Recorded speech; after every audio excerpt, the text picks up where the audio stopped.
This is R.C. Blakes, and I woke up this morning with a thought.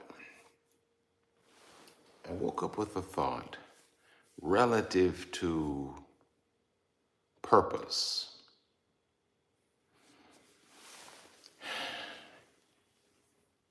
Yesterday at church, we had a time of prayer, and people were telling me what they desired me to pray for. And quite a few of them basically were talking about understanding their purpose. And I left away from there really pondering that, what can I say to you about purpose? Because it's one of the most pursued concepts. Everybody wants to know about purpose, and I get it. We have to somehow make being here meaningful. Why am I here? Why did God create me? Why do I exist? That's just kind of like a normal human desire to know why I'm here and to live within the framework of my why. And I think what happens is, because the thing that triggered me yesterday was that I had a 25-year-old, really 25 years old, you're really a baby. Though you're an adult, you're still a baby. You really are. And she was really heartbroken because she didn't feel like she had a grasp on her purpose. And I had to say to her, being a senior and, having lived twice her age and more, sometimes people don't realize their purpose really until like their middle 30s, 40s, and sometimes it's even into the 50s, honestly. Because purpose is not like an instant revelation. You know what I mean? It's like most of us, when we think about what is my purpose, we want like this instant revelation. God show it to me, in a moment, show me everything so I can understand it all, in that moment. Give it to me now. And it's not how, it doesn't work like that. It doesn't work like that. At least it doesn't work like that for 99% of us. Maybe the 1%, that just know completely. We do have those, but 99% of us, 98, no less than 98%, we have to get it in stages. It's not like a momentary revelation. It's more like a progressive revelation. It's like God gives you a little bit at this stage in your life. He gives you a little bit at that stage in your life. He gives you a little bit at that stage in your life. And then it's like you get to this point where it all comes together for you. And it's like you can put the pieces together and you say, oh, it's like a jigsaw puzzle. Oh, now I see it. Now I see it. And what happens in most cases is you find that you've been functioning in your purpose,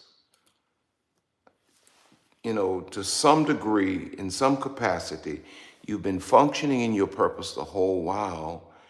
You just did not recognize it as purpose, because when you think of purpose, when we think of purpose, we think of something extraordinary to us. Well, here's the reality. Your purpose is not necessarily something extraordinary to you, but it's something extraordinary to the people who benefit from it. To you, it's like no big deal.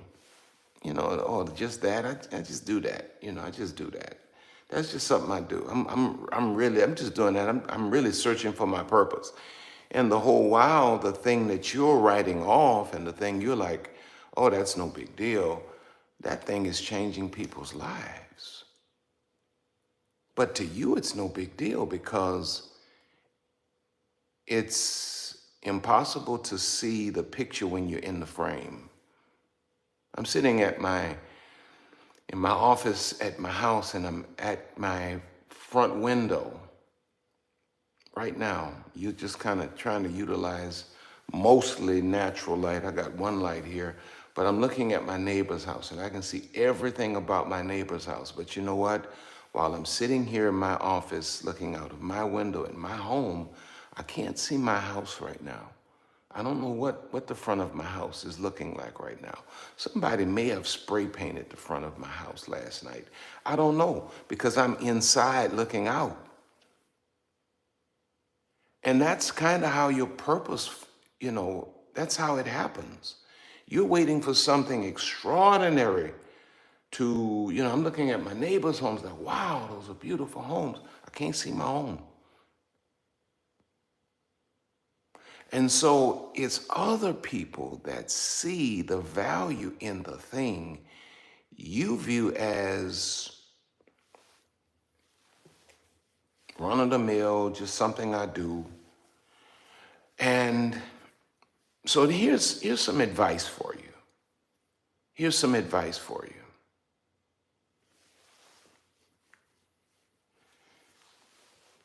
And I put this in on my Facebook page at RC Blakes Ministries.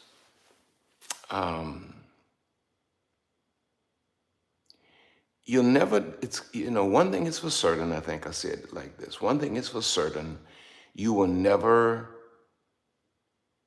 discover your purpose just sitting at home depressed about discovering your purpose. You can't just sit up in your house and pull the drapes and ball up in a knot and sit there and cry every day talking about what is my purpose, what is my... That's absolutely no way to find or discover purpose. But you know what you should do instead of doing that? You're waiting on this tremendous revelation from God. This is who you are. This is what you're going to do. What you do in the meantime is you put your hands to something that excites you, something you're excited about. You may not identify it as your purpose, but it's something you're excited about. You put your hands to stuff that you're gifted to do, things that you're good at doing. You put your hands to things that help others. You put your hands to the things that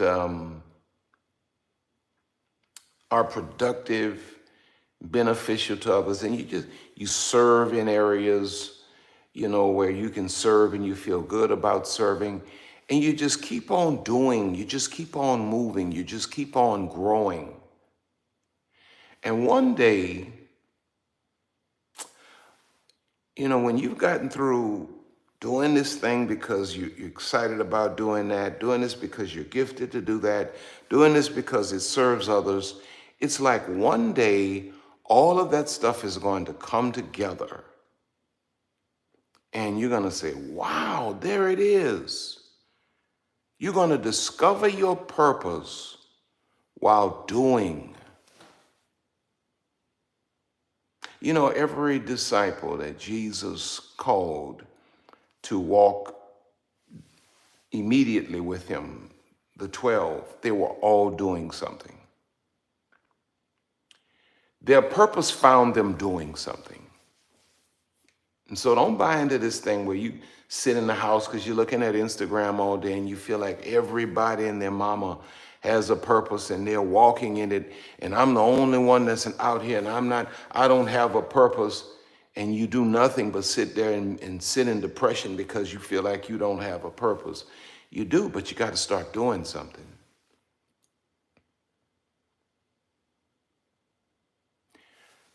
Jennifer says, I know that I love sewing, fashion design, so I'll keep doing that. Keep serving. And you know, it's going to be amazing how serving opens the door for opportunities that lead to clarity. And you say, wow, this is what God was doing all the time. Now, here's the kicker. Here's the kicker. Is my signal good? Because I'm on my phone today. I feel like sharing my flowers. Deborah says, I feel like sharing my flowers and make others flowers beds. It brings me so much joy. Absolutely.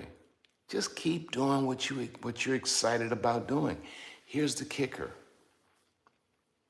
I think the number one thing that prevents people from locking in on purpose is, drum roll, money.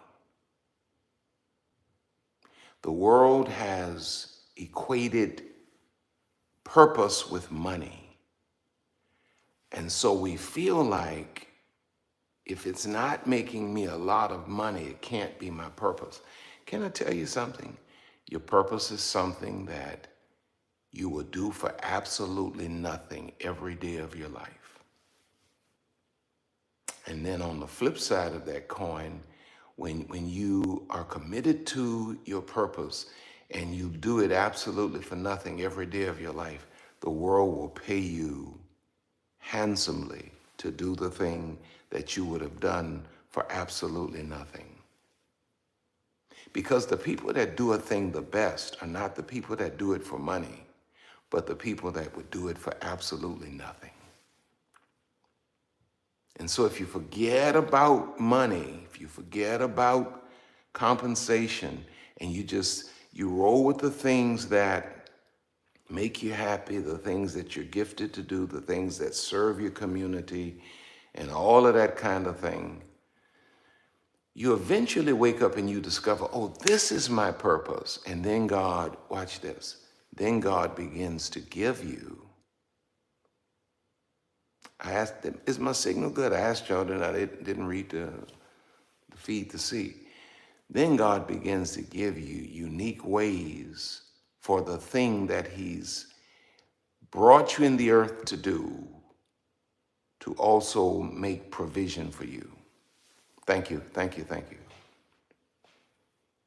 So don't get caught up on the money. When you start to locating your purpose, find someone who's already doing it at the highest level. Serve. If you can find a way to serve in any capacity in what they're presently doing, find a way to serve. You know, I was thinking about this very point. How many times do you hear singers when they're interviewed, famous singers, when they're interviewed, and somebody asks them, well, where did you start singing? And the first thing they say is, I started in the church. Or you hear some amazing public speaker, you know, other than a preacher, you know, maybe a politician or an author, and you say, oh, you're so gifted in terms of speaking and what have you. Where did you get your start? I started in Sunday school, speaking to a class of 3 or 4. Why did I say all of that? The church is a great place to serve. People serve in church. And, you know, people serve in what we call media ministry. And people are taking what they do in terms of serving in media ministry, and they're discovering that, oh, I have a 7-figure business in me that God, this is my thing, to stream, to put cameras together, to edit, and people learn these things, mastered these things serving at their churches. People mastered singing, serving at their churches. Find a place to serve. Just find a place to serve, and the money will follow you. But don't stress over purpose. The God that made you for a purpose, you got to trust that he's more than able, he's more than capable of revealing that purpose to you. God would not make you for something and then hide it from you to a point that you can't find it. But you got to stay in faith, and you got to believe God to reveal your purpose to you.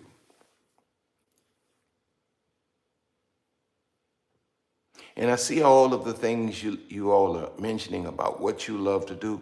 Just do what you love to do. Do what you love to do. And another key, maybe this is a Bible study soon. Another key to purpose is your purpose is going to come from something that burdens you. Something that burdens you, Like, okay, let's go back to church. I used to sit in church as a kid, and I come from the Black Baptist Southern, not Southern Baptist Missionary Baptist, but the Black, the Southern Baptist Black experience. And so that means we had a lot of what we call in the Black Baptist Church hooping. And hooping is almost like it's a melodic way of ending a sermon. If a preacher can do it well, it sounds amazing. It sounds like he's ending his sermon with a song. Most preachers try to do it, they're just screaming, to be honest with you. And it's nothing artistic about it, nothing, just a lot of noise in most cases. But when it's done well, it's a beautiful, I call it an art form. Well, when you go to church as a kid, and, the way I grew up, I was in church like 6 times a week. And all of those services was 2 and 3 hours. You need to hear more than hollering and hooping and all of this. You need more than that. So my burden was, as I started getting older, man, I wish these people would just kind of talk to us and teach us something that would be interesting. I'm tired of all of this hollering. And I made up my mind. I said, man, when I get out of high school, I'm gonna go away for college so I can get out to church. I'm tired of church. I don't want nothing else to do with church. And then lo and behold, right before I would graduate, God calls me to preach. And then what's the first thing I do when I get to preaching? I don't start working on developing my teaching skills. I'm trying to learn how to holler. Now, I just told you that I hated all of this hollering. I mean, I love it when it's done well, but too much of anything is just too much. The first thing I do is I start trying to learn how to holler, trying to hoop. And it didn't work for me. And then one day my father said to me, he said, you don't need to be out here trying to be like this preacher, that preacher. You're a teacher. Why don't you develop that? Do your thing. And then it came to me, it dawned on me. I've been sitting in church all of these years, mad because people seem to just be hollering and there was no teaching. And now I have an opportunity to do something different, and I'm just following the trend.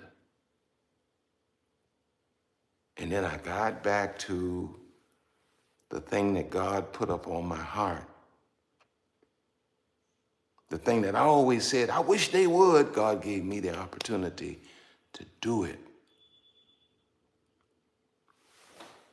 And so I want to pray for you today. I want to get off here because I don't know what time my brother's coming on. Bishop Samuel Blakes is my brother, for many of you that don't know that. That's my brother. He and I served together leading New Home Ministries. And he comes on every day, faithfully, every day, somewhere between 9:15, 9:30. He comes on his YouTube channel, Bishop Samuel R. Blakes, and he prays and he has a moment, but he does it every day. So I try to get out of the way before I think he's going to be on because I don't want to interfere with that. But I want to pray for you today that the Spirit of God,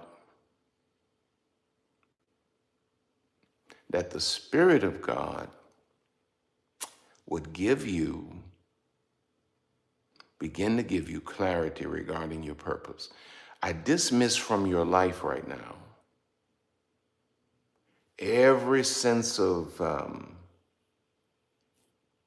torment about feeling like you don't have a grasp. And I release faith into you now to trust that the Spirit of God,